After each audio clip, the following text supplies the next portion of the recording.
সব বড় সাফল্যের কাহিনীর পেছনে আছে বড় ব্যর্থতার কাহিনী। Every success story is a story of great failure.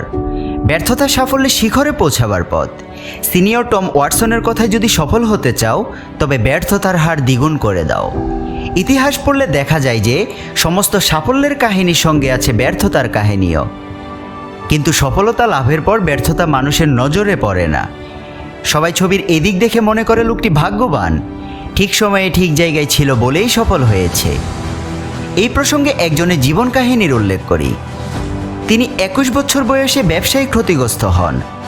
22 বছর বয়সে আইনি সভার নির্বাচনে পরাস্ত হন।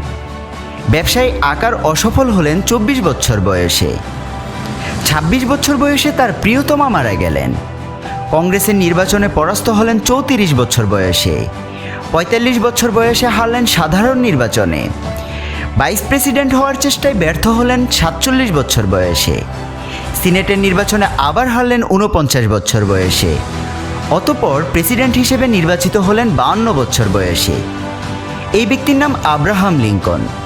একে কি ব্যর্থ বলবেন? তিনি রাজনীতির পথ ছেড়ে দিতে পারতেন, কিন্তু লিঙ্কনের নিকট পরাজয় মানেই সমাপ্তি নয়, যাত্রা একটু দীর্ঘ হওয়া মাত্র।